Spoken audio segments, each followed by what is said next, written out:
মার সকল বন্ধুগণরা, দিদিভাই দাদাভাইরা, আজ বিকেল হয়ে গেছে। অ্যাকচুয়ালি কী বলো তো, আমার না আজকে না ঘরে রান্না বান্নাটা করিনি, আমি না ঘুমিয়ে পড়েছিলাম। আমার ছেলেদের তো ভাইফোঁটার নিমন্ত্রণ,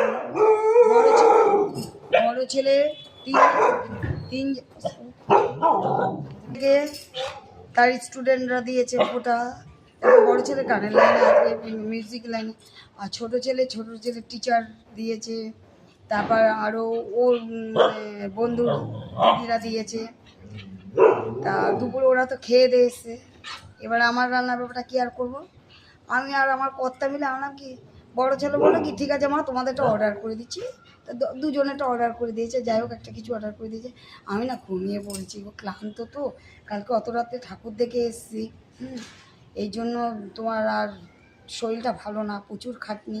হ্যাঁ, তা যাই হোক, আমার বড় ছেলেদের দুই ছেলেদের মানে, ও আমার মেয়ে নেই তাতে কী হয়েছে, আমার বাইরে অনেক মানে মেয়ে।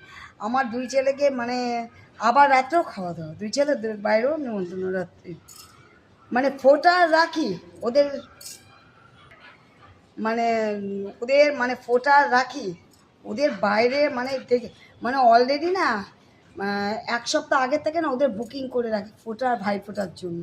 আমার খুব